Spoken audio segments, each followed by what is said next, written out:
बात करते हैं मंदिर मस्जिद विवाद से जुड़े एक और मामले की जो अजमेर से आया है। अजमेर में ख्वाजा गरीब नवाज दरगाह को लेकर भी विवाद खड़ा हो गया है। यहां एक संगठन ने दरगाह के मंदिर होने का दावा कर दिया है और उसने सर्वे की मांग की है। इसको लेकर महाराणा प्रताप सेना नाम के संगठन ने चिट्ठी भी लिखी है।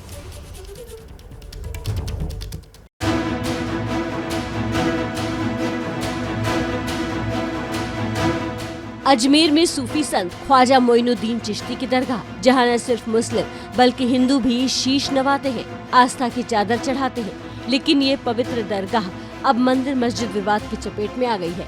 इस पर एक संगठन ने सवाल उठाए हैं। महाराणा प्रताप सेना नाम के संगठन ने मुख्यमंत्री अशोक गहलोत को चिट्ठी लिखकर अजमेर दरगाह के मंदिर होने का दावा किया है। संगठन ने ख्वाजा गरीब नवाज की दरगाह का सर्वे करवाने की मांग की है। अजमेर में दरगाह है, मेरा ये मानना है वो महादेव का मंदिर है। ये जांच का विषय है। वहाँ की राज्य सरकार और केंद्र सरकार को हमने चिट्ठी लिखने का काम किया है और एक सप्ताह में हमने जवाब मांगने का काम किया है कि एक सप्ताह के अंदर हमें केंद्र और जो जांच एजेंसियां हैं वह यह बताएं कि यह मंदिर है या दरगाह।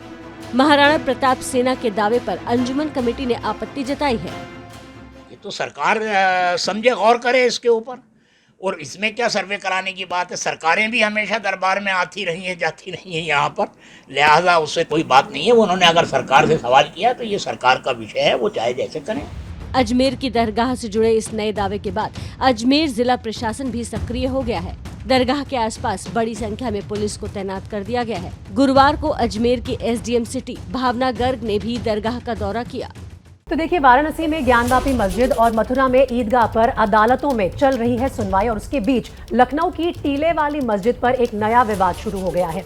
हिंदू महासभा ने इस मस्जिद को लक्ष्मण टीला बताते हुए इसके सामने प्रतिमा लगाने की मांग कर दी है। ज्ञानवापी का मसला अभी खत्म भी नहीं हुआ है कि लखनऊ के टीले वाली मस्जिद पर विवाद खड़ा हो गया।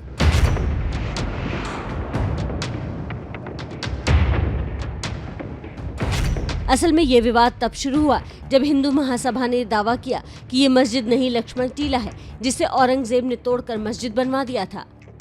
हिंदू महासभा ये दावा कर रही है कि लखनऊ की टीले वाली मस्जिद दरअसल एक मस्जिद नहीं है बल्कि लक्ष्मण टीला है। इसे लेकर हिंदू महासभा की ओर से पदयात्रा का आह्वान किया गया था। यह भी दावा किया गया है कि औरंगजेब ने अपने शासनकाल में लक्ष्मण टीले को तुड़वा दिया था और उसके बाद यहाँ मस्जिद बनवा दी थी। इतना ही नहीं, हिंदू महासभा ने यह भी दावा किया कि लक्ष्मण टीले पर शेष गुफा थी, जिसे खिलजी के वक्त ध्वस्त कर दिया गया था। बाद में औरंगजेब ने लक्ष्मण टीले की जगह मस्जिद बनवा दी थी।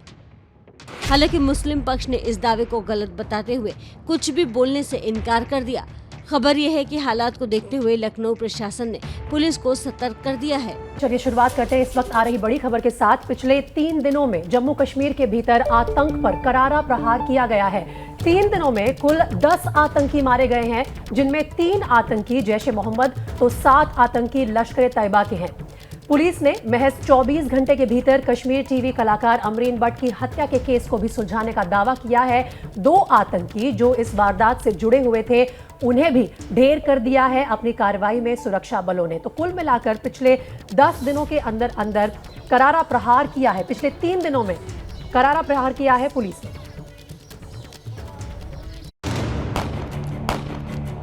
कश्मीर टीवी आर्टिस्ट अमरीन भट्ट की हत्या करने वाले तीनों आतंकियों को उनके अंजाम तक पहुंचा दिया गया। अवंतीपुरा में कई घंटे तक चले एनकाउंटर में लश्कर तैयबा के 2 आतंकियों को मार दिया गया। जम्मू कश्मीर पुलिस ने इसकी पुष्टि कर दी है।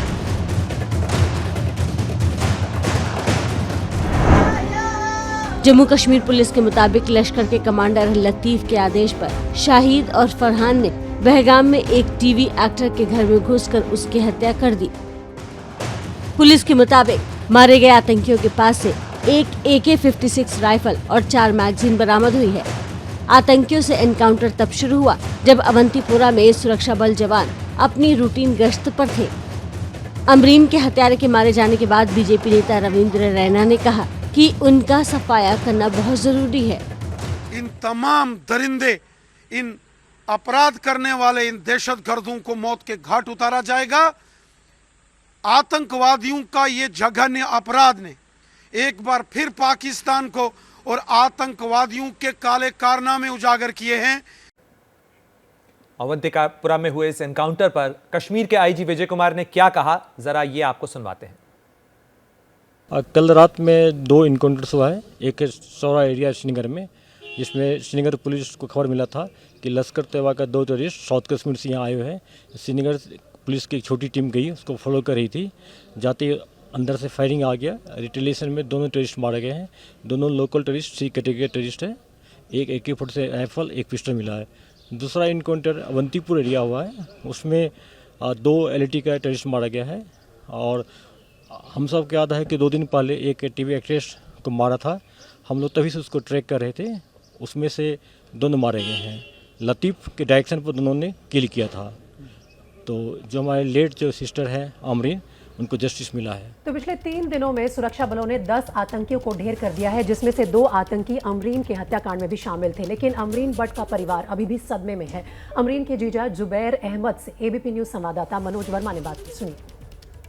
बुधवार शाम को करीब 7:45 बजे का वक्त था जब टीवी कलाकार अमरीन अपने भतीजे के साथ अपने घर के अंदर इसी जगह पर मौजूद थी। तभी 2 आतंकी यहां पर पहुंचे और उन्होंने ताबड़तोड़ फायरिंग करना शुरू कर दिया। इस वक्त अमरीन के भाई हमारे साथ मौजूद हैं, उनसे बात करते हैं। क्या नाम है आपका? जुबैर अहमद शेख। जुबैर जी, ये बताइए कि क्या हुआ था बुधवार को? उस टाइम मैं नमाज़ के लिए गया था। नमाज हमने अदा की है तो मैंने गोलियों की आवाज़ सुनी है। फिर मैं मस्जिद से बाहर निकला तो मैं यहाँ आया तो मैंने अपनी बहन की लाश यहाँ पर पड़ी हुई देखी है। समझ नहीं आ रहा आपको, आखिर वजह आपको भी नहीं पता चल पा रही अभी? सर पता नहीं सर। जो मैं इतना सा कह रहा हूँ कि इंसानियत के बाहर है। हमारे साथ जो हुआ है ये जुल्म की बात है, ये क़यामत की बात है। ये घर टूट पड़ा है। हमारा ये बाबा है, अस्थमा पेशेंट है। तो ये जो जिसने भी किया है ये बहुत बड़ा गुनाह है। उन्होंने बहुत बड़ी गलती की है। जानकारी मिली है सुरक्षा बलों ने 2 आतंकियों को मार गिराया और उनका दावा है कि वो अमरीन के हत्यारे थे। इस पर क्या कहना चाहेंगे? हमने उन लोगों को पहचाना ही नहीं, हम क्या कह सकते हैं। तो हमने अपनी बहन की लाश उठाई, पता नहीं कौन आए, कहाँ से आए, हमने पहचाना ही। हम ऐसे इसके बारे में कुछ नहीं कह सकते। Thank you sir. आपकी पत्नी है?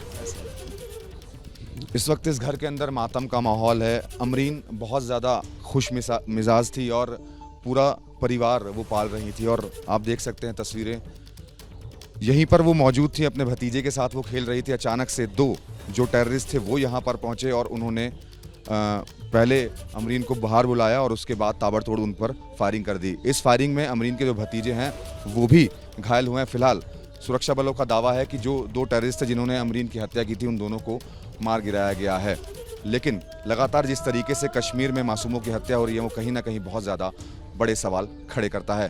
कैमरामैन मोहित कैशले के साथ मनोज वर्मा, ABP न्यूज़, बड़गाम। इस पूरे मामले पर ज्यादा जानकारी के साथ आसिफ कुरैशी हमारे साथ जुड़ रहे हैं। आसिफ, टारगेटेड किलिंग का ये जो सिलसिला है ये लगातार जारी है। फिलहाल नजर आ रहा है कि किस तरीके से अमरीन भट्ट को मारा गया, साथ ही उनके भतीजे को भी जो गोली लगी है। फिलहाल क्या स्थिति है?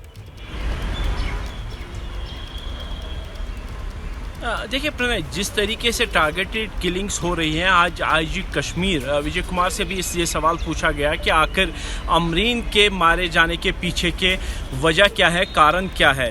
भले ही पुलिस ने उन 2 मिलिटेंट्स को मार गिराया हो जिन्होंने इस हत्या को अंजाम दिया, लेकिन इसके पीछे की वजह क्या रही है, इस बाबत पुलिस की तरफ से ये कहा गया है कि अभी ये जाँच का विषय है और जाँच हो रही है। लेकिन जिस तरीके से पिछले साल अक्टूबर में, जब आपको याद होगा कि जो अल्पसंख्यक हिंदू है या फिर प्रवासी मजदूर है, उनकी हत्याओं से ये जो सिलसिला शुरू हुआ है, ये एक नई रणनीति के तहत हो रहा है, जिसमें लगातार ऐसे टारगेट्स को चुना जाता है जिनका न्यूज़ वैल्यू बड़ा हो लेकिन उसमें मेहनत कम लगे। यानी एक नए रिक्रूट को एक पिस्टल दिया जाता है और उसको एक निशाना दिया जाता है, वो वहाँ पे जाके गोलीबारी करता है, या तो अपने टारगेट की हत्या कर देता है या फिर खुद मारा जाता है।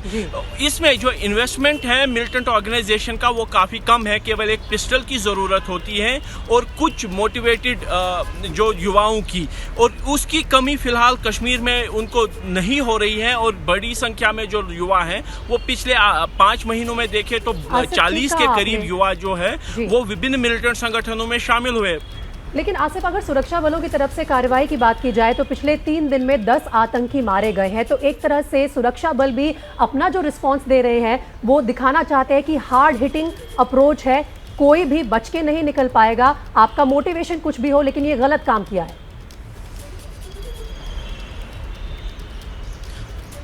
बिल्कुल सही प्रीति। देखिए, जिस तरीके से सुरक्षा बलों के ऑपरेशन है वो टू प्रोंग्ड है, यानी दोहरी नीति के साथ चलाए जाते हैं। एक तो वो जो हार्डकोर मिलिटेंट्स हैं जो काफ़ी समय से सक्रिय हैं या फिर विदेशी हैं जो सरहद पार करके बड़ी ट्रेनिंग लेके यानी अच्छी ट्रेनिंग के साथ यहाँ पे आते हैं, उनके खिलाफ ऑपरेशन कल देखने को मिला था जुम्मगुंड कुपवारा में, जहाँ पे लश्कर से जुड़े 3 घुसपैठियों को सुरक्षा बलों ने मार गिराया था। उससे पहले बारामूला के क्रीरी में भी एक ऑपरेशन हुआ था जिसमें जैश-ए-मोहम्मद के 3 विदेशी मिलिटेंट को मार गिराया। लेकिन जो पिछले 24 घंटे में 4 मिलिटेंट मरे हैं, ये ऐसे मिलिटेंट हैं जो पिछले 2 या 3 महीने में ही विभिन्न संगठनों में शामिल हुए थे। इनके पास ट्रेनिंग नहीं थी, इनको सिर्फ और सिर्फ टारगेट किलिंग के लिए इस्तेमाल किया जाता है, उनके हाथ में पिस्टल थमा दिया जाता है। और सुरक्षा बलों के लिए ये दोहरी चुनौती है कि वो एक तरफ जो हार्डकोर मिलिटेंट्स हैं उनके खिलाफ ऑपरेशन चलाए और नए युवाओं को विभिन्न मिलिटेंट संगठनों में शामिल होने से रोके, लेकिन कहीं ना कहीं सुरक्षा बलों की उंगलियों के बीच से ऐसे कुछ लोग निकल जाते हैं जो इस तरीके की कार्रवाई को अंजाम देते हैं, जो सुरक्षा बलों के लिए अब नई चुनौती बन रहा है। कार्रवाई लगातार जारी है। बात करते हैं बिहार की। आपको दिखाते हैं बिहार के नीतीश कुमार के सुशासन की एक तस्वीर। मुख्यमंत्री नीतीश कुमार का गृह जिला है नालंदा और वहां पर एक झोपड़ी के अंदर चल रहा है सरकारी स्कूल। इस सरकारी स्कूल का नाम है प्राथमिक विद्यालय बुल्ला बिगहा।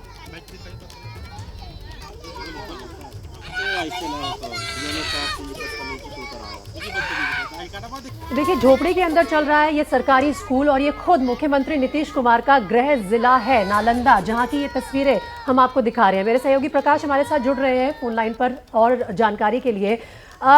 सुशासन बाबू के राज में एक के बाद एक ऐसी तस्वीरें आती हैं प्रकाश जो उनके दावे हैं उनको झुठला देती हैं। कैसे एक झोपड़ी के अंदर बच्चे पढ़ रहे हैं यहाँ पे?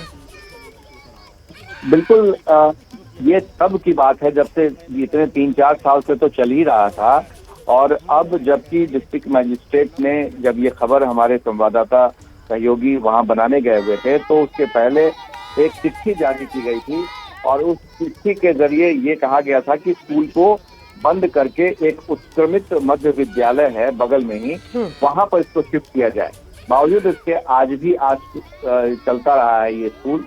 आप समझ सकते हैं कि कितनी कैसी विडंबना है कि बिहार में इस तरह से स्कूल चलाए जा रहे हैं झोपड़ी के अंदर।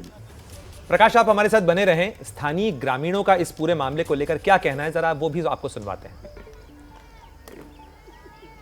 बहुत परेशानी है, झोपड़ी में लड़कन पढ़ता है, कखनी गिर जाएगा, पानी पड़ेगा, पत्थर पड़ेगा, उठ के भागना पड़ता है।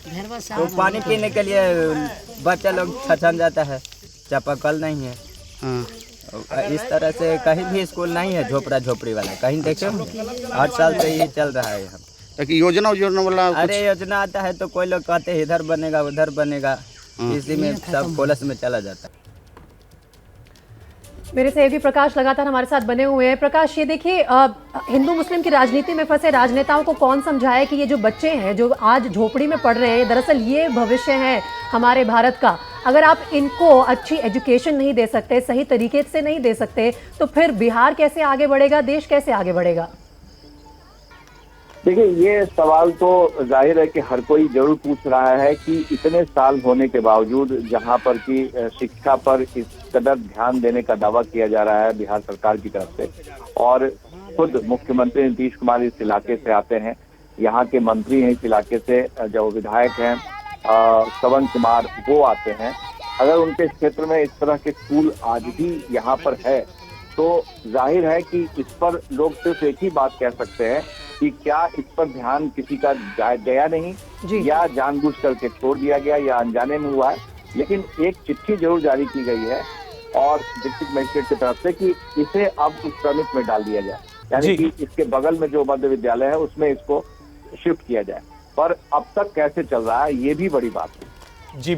जी बिल्कुल प्रकाश, निश्चित रूप से ये सवाल जरूर है कि अब तक आखिर इस तरीके का स्कूल कैसे चल रहा है। हाजीपुर का मामला विवाद में सामने आया, 2 पक्षों के बीच में खूनी झड़प हो गई जिसमें एक गर्भवती महिला समेत 3 लोग बुरी तरह जख्मी हो गए। बताया जा रहा है कि ताड़ के एक पेड़ से फल तोड़ने के दौरान दोनों पक्ष आपस में भिड़ गए।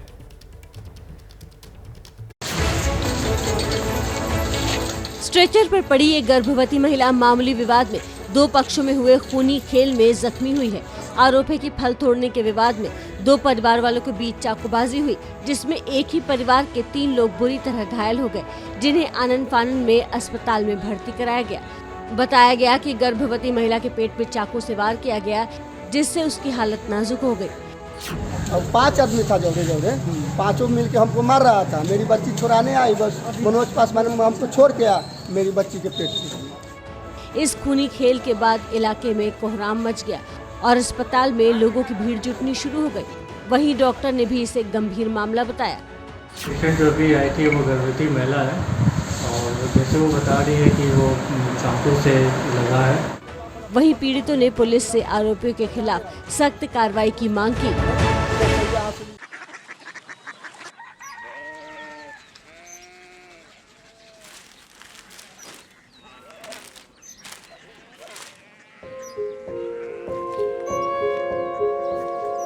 बाबा बाबा कोरिया सिटी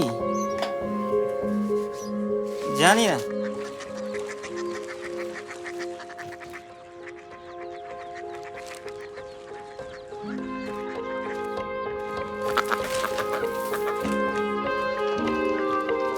कोरिया सिटी। हाँ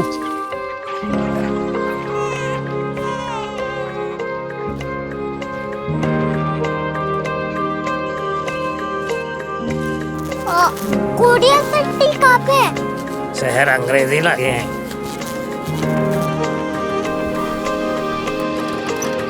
कोरिया सिटी।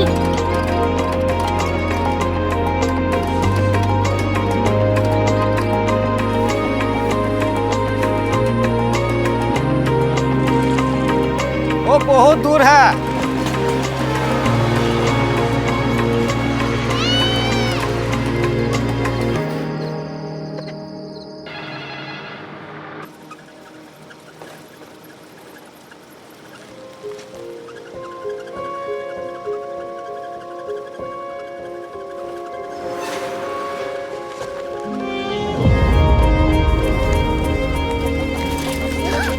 Korea city.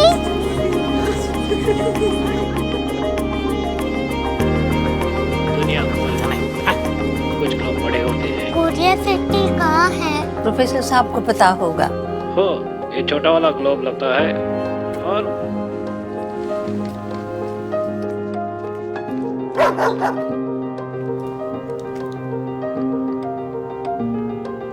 पता नहीं, मेरी बेटी से जाके मिल लो, शायद उसे मालूम हो।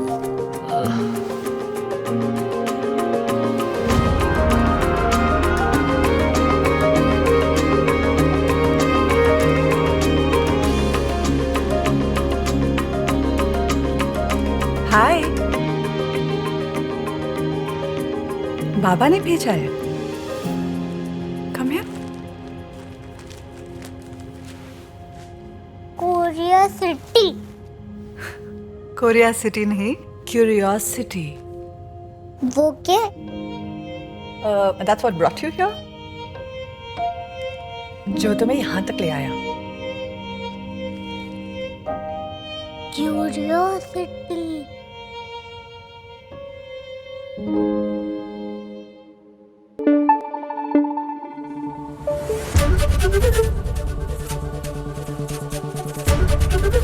एबीपी न्यूज आपको रखे आगे।